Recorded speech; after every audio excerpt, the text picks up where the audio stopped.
Identify yourself. Tony Majors, present. Charles Davis, present. Ralph Taylor, present. Sister Paula Rose, present. Item 1, roll call complete.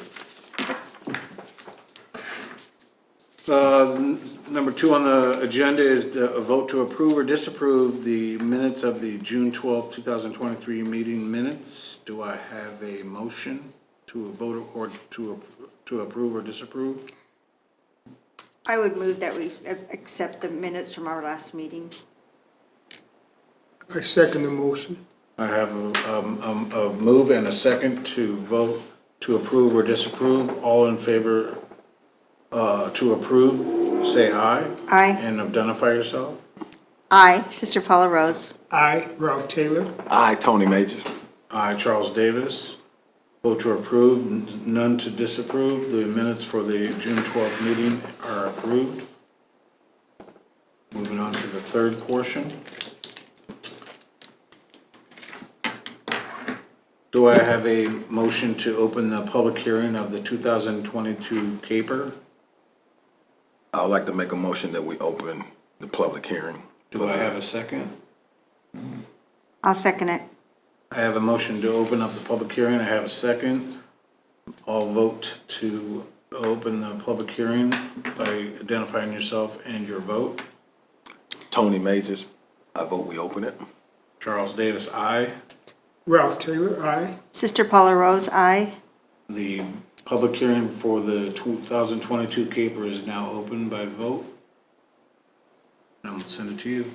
I have not received any public comment via email, phone, or to the office, and there's a sign-up sheet that's been on the table. There has been nobody who has made public comment or here to speak. So based on that, we'll go ahead and Close it up. accept a vote to close the public hearing. I vote to close the public hearing. Do I have a second? I'll second it. So I have a move to close the public hearing, and I have a second. All in favor of closing the public hearing? Aye, Tony Majors. Aye, Charles Davis. Aye, Ralph Taylor. Aye. Sister Paula Rose. The vote is unanimous. We are closing the public hearing, and I'm gonna throw it back to you. Okay, so I have the 2022 CAPER prepared. There's a copy of it in front of you, and in case you recall something that you read that was sent to you and would like to ask any questions or for a reference. I would like to point out that there will be 3 items. I would like to point out that there will be 3 items that I know for sure that I'm going to be updating and changing than what you see, and they will be very basic. Page 1 and page 28 of the CAPER do advise that any public comments received will be accepted and discussed, and so I'll be changing those statements to advise that there were no public comments. Okay. There's also one other item on page 11 when discussing leveraging. The second to last paragraph advises that the city is leveraging approximately $33,000 towards an infrastructure sidewalk project on Dakota between 5th and 7th. Using words like approximately and a dollar figure is not rational. We should have exact figures here, and the reason that it says approximately right now at the moment is because there's one more invoice coming in, so I will be able to change that to an exact figure, and I'm actually estimating it to be in the maybe 21,000 actually at the moment, so that figure I will be updating. Other than that, I have no changes that I know of that I would be making than from what you see in front of you. If there's any updates in regards to a fact that's found that's incorrect, or perhaps a spelling error, something of that nature, of course that would be updated, but anything significant that would misconstrue any information being brought to you today would definitely have to come back to you. Didn't find any. If anybody has any questions, I'll be more than happy to answer them, or would you like me to make a brief synopsis of the 2022 year? I wanted to ask you about that, you indicated that the rent, or that was allocated, went up to $1,000 some dollars. Is that for the low income? So what that's in reference to is every year HUD updates fair market Right. rent rate, just as we have HUD income limit guidelines. Right, So last fall, it updated to $1,002 for a one-bedroom. Keeping in mind that the city of Leavenworth doesn't have their own individual listing within the fair market rental rate or within HUD income limit guidelines, we utilize the KC metro area. so is that 1,000, and I know it used to be like the rent was usually about 1/3 of their income? Is that, So that's gonna be up to whoever the landlord or property owner, maybe perhaps a certain program, whether it's public housing or something of that nature. So what somebody's charging individuals, that's Okay. gonna vary. okay, They're just saying in that $1,002 figure, they're just saying that is, well, literally what the chart's called, fair market rent rates is what they're advising. That information, was shared so that the board would have an idea of rent rate, home ownership theories to come to play, and kind of give some more information about economy here.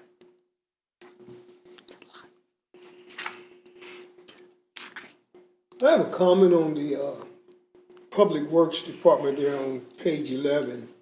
Is there any, is this, they come up with Fifth and Seventh Streets on the code, is that the, and I see the infrastructure, is that the worst places that we need sidewalks or whatever, sidewalk repair?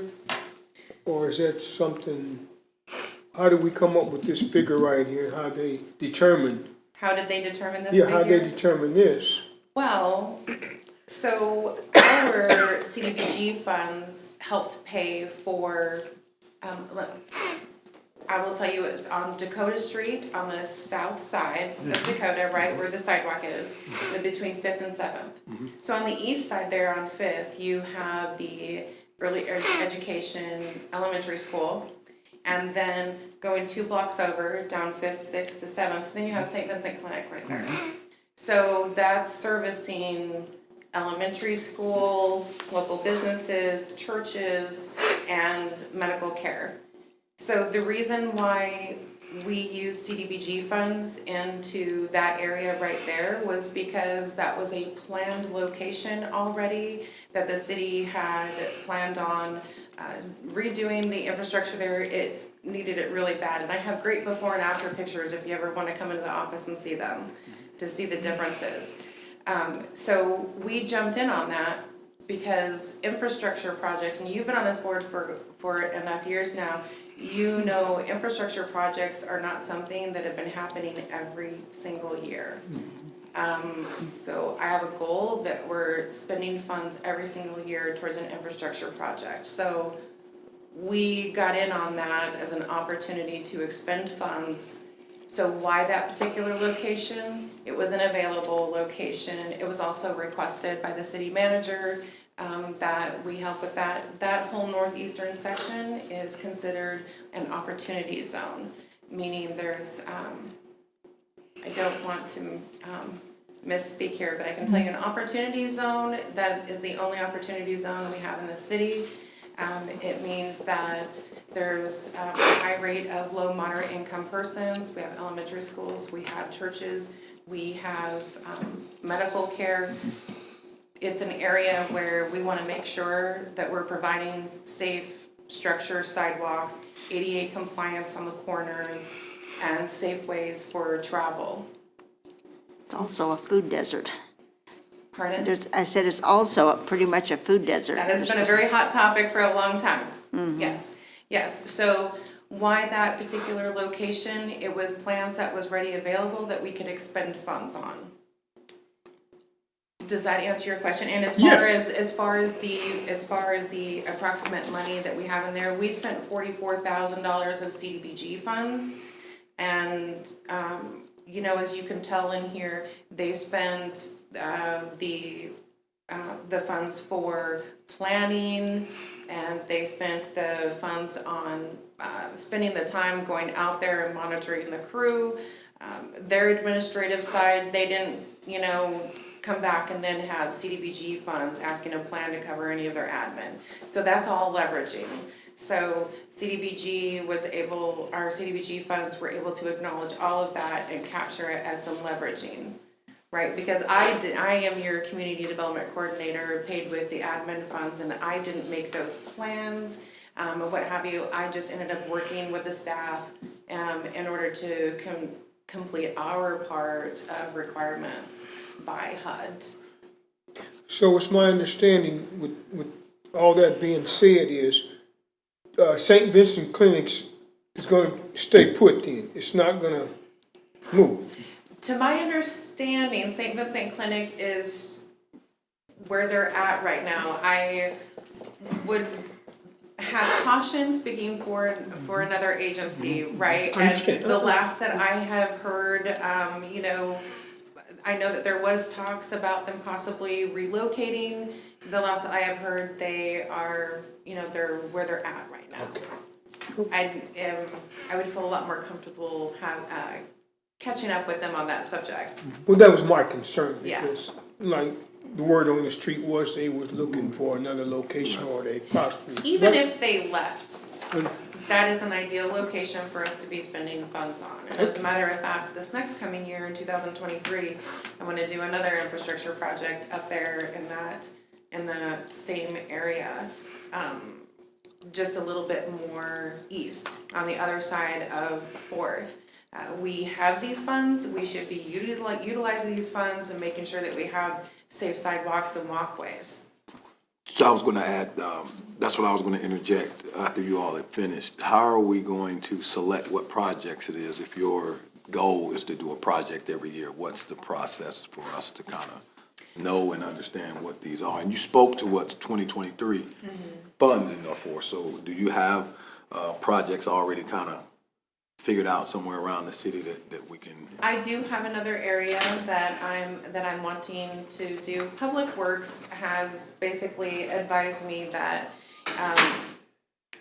I can just come let them know how much money I approximately want to spend, and they will be ready to go to start working on it, right? Because they have budgeted funds for sidewalk projects, and you know, they are also working on a great big project on 10th to help with the walkway there, which is fantastic. But some of these other smaller projects, that's what we want to be doing with these CDBG funds. We, you know, doing something where we're spending, you know, $30,000 to $50,000, maybe up to $80,000 of CDBG funds, whatever we have allotted a year. We have some residual funds we need to expend. And these are wonderful ways to be able to expend them. You guys, this board has voted to spend those funds, and so we should be spending those funds on exactly that. Yeah, I agree. Yeah, I'm in agreement. So I was just saying, how do we know the projects, right? So if we have a projected goal, you know, we're trying to make sure that this is done by 2020, whatever, 2030. And then we can see the progress as our money is being spent, or the money is being spent. We can see where it's going and see those projects. That's why I was asking. Sure. So the reason that I have this particular project picked out, and I believe it is on Kiowa between 2nd and 4th. It's a smaller area that we would be able to do CDBG, get it executed with CDBG funds just like this, instead of taking on $250,000 projects and what have you, right? So we definitely want to be related to HUD that if, you know, it's like a budget. You don't want to give the impression, everybody knows rule of thumb, if you don't use it, you lose it.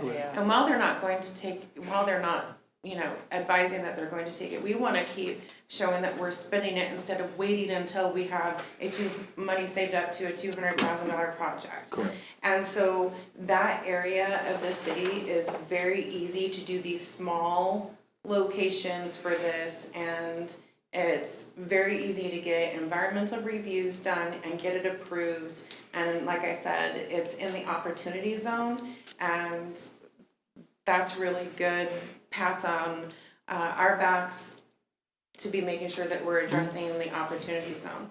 So one thing that, you know, when they start doing more work on 4th or over on 10th, we're not gonna wanna do a project during the same time that then piggybacks onto that, because then we have to add all of it that they're doing. And, you know, that could become, you know, well over $200,000 projects when that's not really what we're involved. We can still be effective with these funds and serve low to moderate income persons with safe pathways and transportation by doing small bits at a time and showing that we are persistently moving it. Because there were years of gaps, multiple years, where no infrastructure projects were ever being done. I saw that. I read that 2020 to 2015 or something like that, I think was in there. Yeah. You know. 2015, 2018, and then I think a few years ago again. And so it's nice to be able to expend them. There's nothing wrong if we want to accumulate it and spend it big, but why hold on to it? Yeah. No, I'm in agreement with spending it. Well, there's a need now, the need is now. Right. Yeah. Yeah. Yeah. But you know, those are things that when we do annual action plans, you know, like next year for the 2024 annual action plan, those are things that, you know, definitely bring up as we're planning it, preparing it, and having those meetings before. If you feel like there's an area that you want to have looked into, we can do that. No, I'm all for it, hey, Me too. like you Me said, too. spend it while you got it. Yeah, no kidding. I just thought there was a plan or something in place that we were doing it by, because I don't know what that is. Yeah, That's give why. me the money, yes, Yeah, ma'am. I think traditionally it probably would have been in the 5-year strategic plan, but it actually was set with no goals there. Now, I believe that maybe possibly, and I understand this theory, or this process, my predecessor may have been looking at that as when those opportunities arise to jump in on those projects, right? Because the planning of all of that does cost money and time, and when you can jump in on those projects with Public Works, it just works out for everybody. Right? Yeah. Would you like me to review just over some highlights of information of goals that we Please. achieved? Please. Yes. Okay, so on page 5 of the caper, I will use the very top line as an example, the home ownership assistant program where we assist in down payments.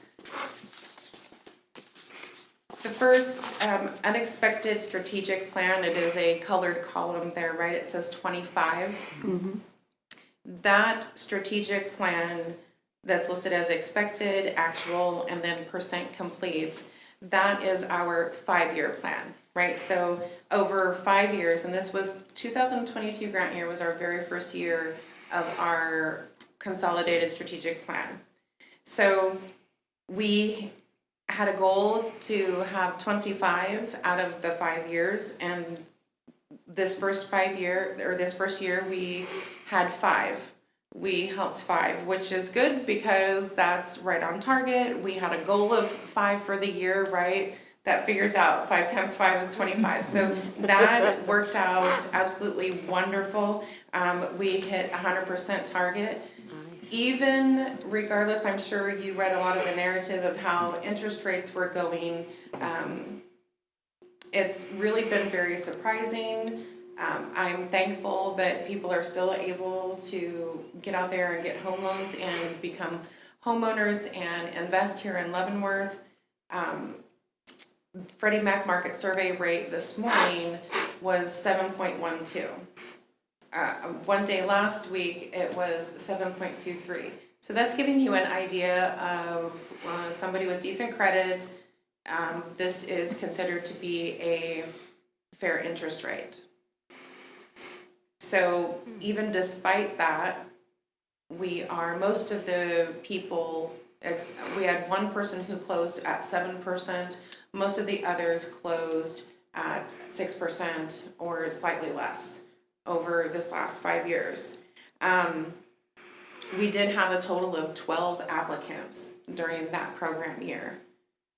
And so 6 of them withdrew, and 1 of them was denied, and 5 of them were approved for the program and then actually used it during that. Now, the ones that withdrew, those are usually scenarios in which they found a home to purchase outside of city limits, or they just didn't find one within their budget that they wanted, you know.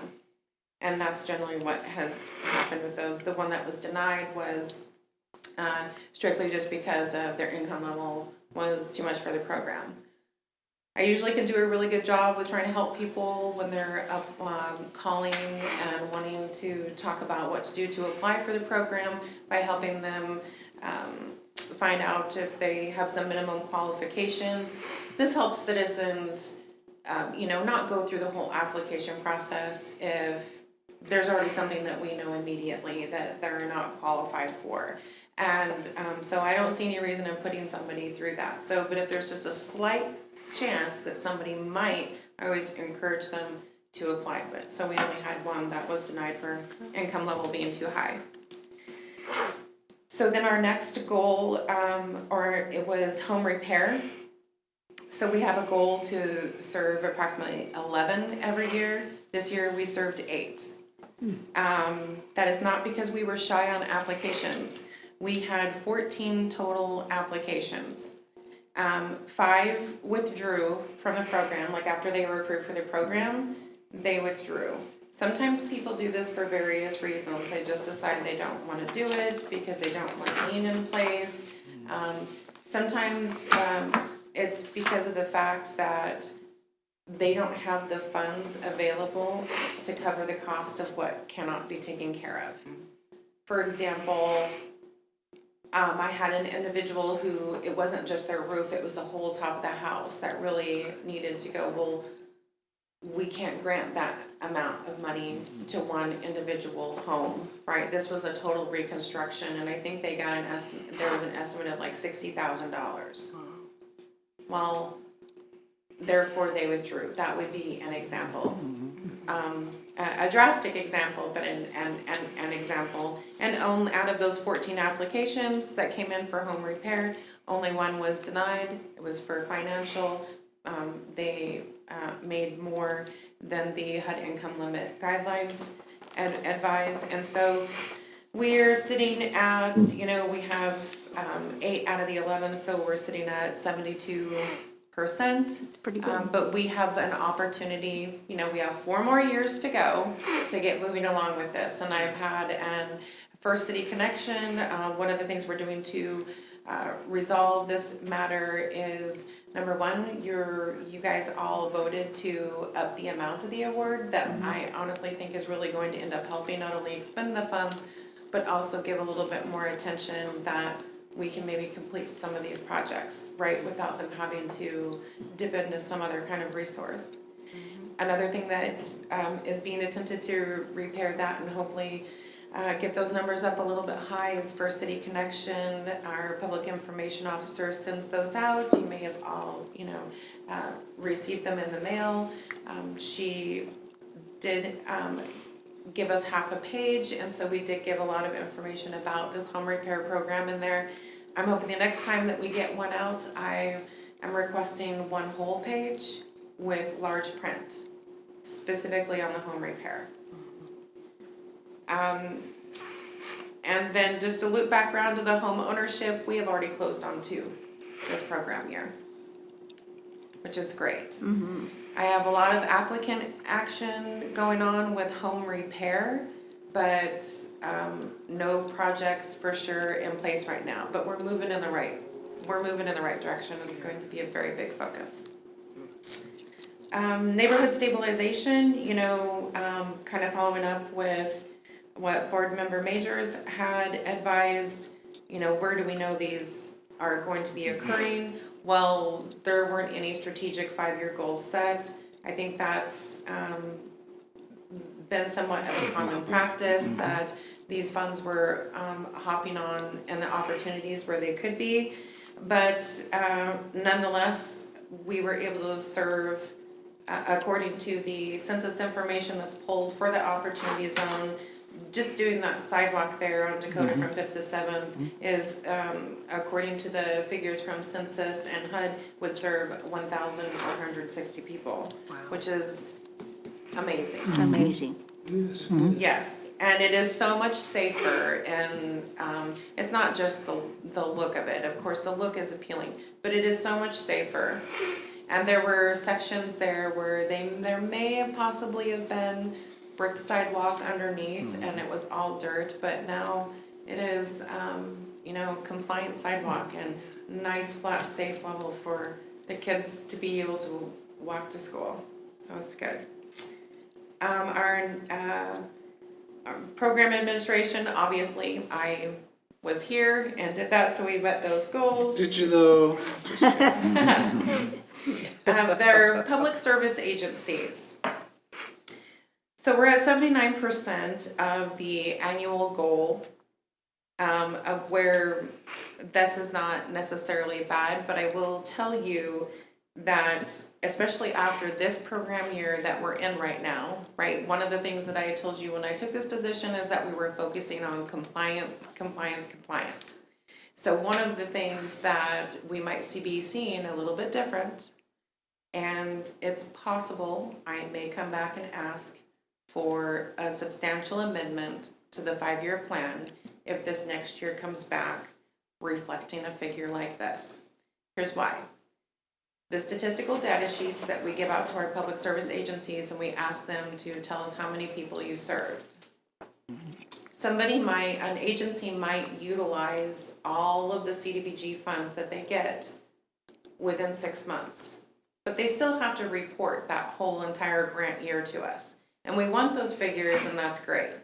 But when we're talking about with the goals, we can only report that 6 months of which they used the funds. And that is Leavenworth City citizens, not everybody. These agencies all serve so much more than just the city. But for the reporting to HUD with these funds, because they're Leavenworth City entitlement funds, that's why it looks a little bit lower than what you may have seen in the past. Because they're honest, compliant figures. And it's understandable to believe that we may have to go back and change that because we're focused on compliance. The truth is the easiest thing to remember, and so being forthcoming and transparent is the best thing to do. All right. So we are going to do that. Good. And then, of course, the public service agencies for the non-housing community, those are persons assisted and beds. Those are the numbers reported by Leavenworth Interfaith Community of Hope, being the overnight shelter. Hopefully this next year, not that we want high numbers of those who are in a shelter, but hopefully this next year we'll be able to be reporting on serving more when the Alliance Against Family Violence will be able to be added into that figure. So we'll I be think seeing- part of that too is, during COVID, they had to limit a lot of things, that Sure. if somebody broke out there and there were 15 overnighters, those 15 had to stay in the shelter. And you couldn't get any more. Yeah. I mean, you couldn't admit anybody else to the shelter to sleep or to eat or whatever, because we have the 15 positives here. And so that, I think that number, it affected the number, I think, that it was skewed, COVID did skewed everything. Yes. So, the truth be told, but now it's breaking out again, so God forbid, it attacks us again. Yeah. Yes, definitely. And, and I referenced that just as you just said. I mean, it's a very good point going in with I this saw that, direction. But also with the, trying to figure what numbers should our goals be? What is the normal, right? I always tell my kids normal is just a setting on the dryer. But we need to figure out what is our normal. We should be setting goals that are something that we're putting an effort to reach, right? Not just making it easy for ourselves, but we also have to make sure that they are rational and there's something that we can try to obtain. Right now at this moment, what we're seeing, I think looks good. I'm really curious to see what happens. Just get a second year under our belt after COVID and see where we're at, and go from there. Definitely is open for discussion on where the funds are going. Not just a matter of letting statistical data pile itself up, and then you can have a realistic number. So yeah, don't rush it. It'll unfold itself. It'll unwrinkle itself. So you just need to be patient. I have a concern with the housing market. It's one of the reasons I'm really going out of my way to share with you about what the end results were with our goals with the home ownership program. I've been really surprised that it's still going strong. Like I said, since this program year that we started, our 2023 program, that's, not in these figures, we've already had 2 closings again. And I have applicants that have applied for the program and they're approved for the program. We're just waiting for them to, find a house. So I've been really surprised about that. It would not shock me at all if I came back again next year at this time and I am reporting quite the opposite. Hey, we didn't reach our goal, but guess what, on the home repair we did, so. Smart.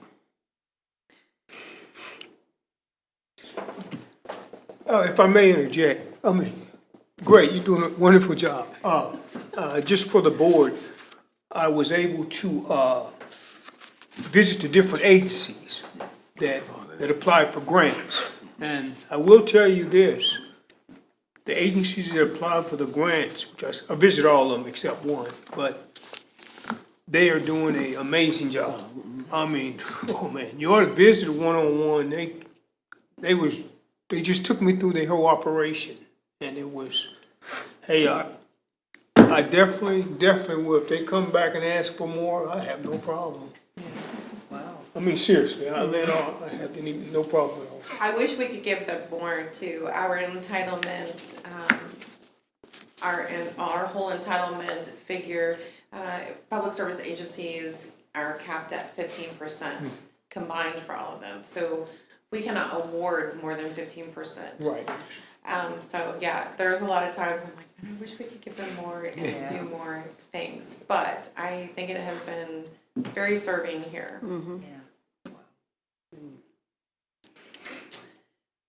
Well, that's just my brief wrap up over giving some direct detailed information or creating conversation if anybody has any questions. There's a lot of information within this caper, but that kind of gives the synopsis of how we're sitting on our 5-year goals on that charting and then our 1-year goal.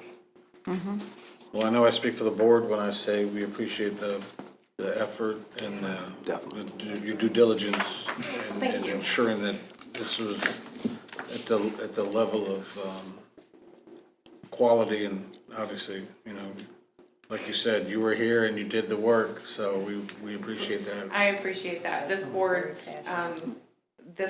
also has been very amazing to be able to bring information to and request a change in something and be willing to make those changes, such as the finance, so that we can start giving more money to one individual home. And so I really appreciate that. Those decisions that you make, we all act as a team and we all make this happen. So that being said, do we want to take a vote? Sure. All right, so the agenda item is a vote to approve or disapprove the 2022 CAPER to be presented to the city commission for approval. And I'm gonna read this verbatim because it needs to be read that way, so it covers everything that may or may not be in this particular version. Do I have a motion to vote for the 2022 CAPER to be presented to the city commission on 9/26/23 for city commission approval of submission to HUD as presented and to include any updates discussed in this meeting or any corrections needed that are found by city staff?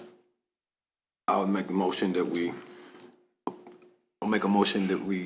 vote on the 2022 CAPER to be presented to the city commission for approval of HUD submission 9/26/23. I second that motion. All in favor, cast your vote and your name. I, Tony Majors. I, Mary Mack. I, Charles Davis. I, Ralph Taylor. Aye, Sister Paula Rose. Now, the motion carries by a vote of 5-0. This will be approved to be presented to the city commission for approval of HUD submission. Send it back to you. Thank you. That's wonderful. Yes.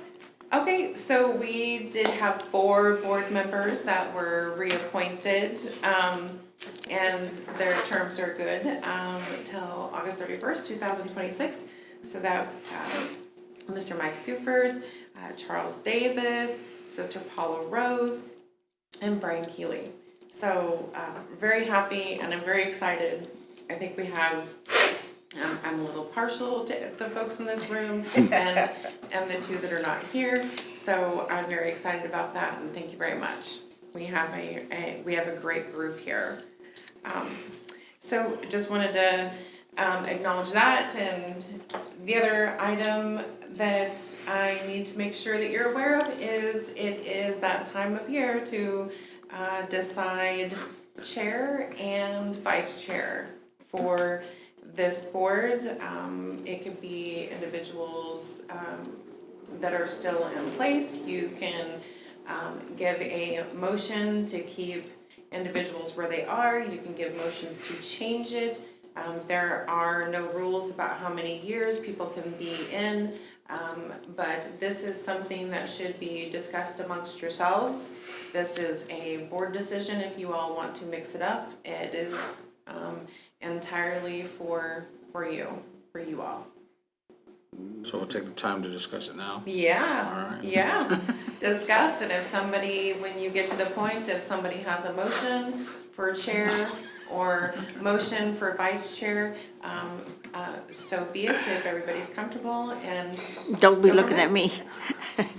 I'm gonna vote, we ought to keep these wonderful gentlemen just right where they I'd are. like to make I the was same gonna make motion. that same motion. I was gonna vote that we pick on those guys that aren't here, but that's not very fair. I think. But I we think did- that's happened before. I think that, didn't that happen to you? Didn't- That may have happened to me, Sure did, because yes. I wasn't able to be here for last year's vote. Yes, That's So we deeply appreciate your compliance with our desire. Well, I can't speak for Ralph, but I have no problem continuing on if that's the vote of the board. I personally, we're driven by, as a group, so just because my name is on the chair and his is the co-chair or whatever, I'm fine with going forward and just kind of continuing to do good and great things as a team, so. I concur. So shall we vote and do it? you can give motions and vote and do whatever you So decide. then, and anybody can take the vote now, because this is, if I understood correctly. Tony, do I have to take the vote? No, anybody can. Okay, so whoever wants to do Well, that. I would like to make a motion that we keep the chair, the board chair, and the vice chair is the same personnel that are in position now. I second that. Oh, that was quick.